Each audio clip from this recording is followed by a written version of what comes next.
ভিডিওটা আমি আমার জন্যই করতেছিলাম। সেলফি ক্যামেরায় দাঁড়িয়ে ভাবতেছিলাম, জীবনে কি সত্যিই খুব বেশি কিছু লাগে সুখী হতে। তারপর দেখি বাবা তার মেয়েটার হাতে হাত রেখে হেঁটে আসছে।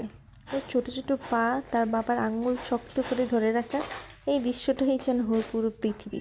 একটু পরেই শুরু হলো তাদের দুষ্টামি, দৌড়াদৌড়ি, হাসাহাসি, যেন কোনো চিন্তা নাই, কোনো ভয় নেই।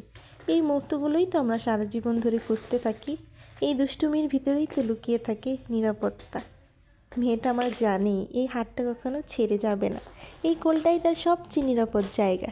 সময় একদিন অনেক কিছু বদলে দেবে, মেয়েটা বড় হবে, দুষ্টুমি কমবে, কিন্তু বাবার চোখে সে ততটাই ছোট থেকে যাবে। এই দৌড়াদৌড়ি, এই হাসাহাসি একদিন হয়ে উঠবে সবচেয়ে দামি স্মৃতি।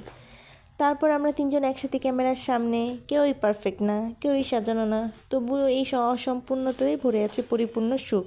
আমি দূরে দাঁড়িয়ে ওদের ছবি তুলছিলাম, ভাবছিলাম কিছু ভালোবাসা ফ্রেমে বন্দি করে রাখি, আর কিছু ভালোবাসা হৃদয়ের ভিতর জমা থাকুক।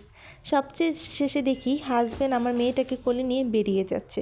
পেছন থেকে তাকিয়ে শুধু এতটুকুই মনে হচ্ছিল, এই চলতে থাকাটাই জীবন, এই হাত ধরাধরিটাই ভবিষ্যৎ। সব সুখ বড় কিছু না, কিছু সুখ শুধু একজন বাবা, একজন সন্তান, আর পাশে দাঁড়িয়ে থাকা একজন আমি। আমার পুরো পৃথিবীটাই এই তিনজন।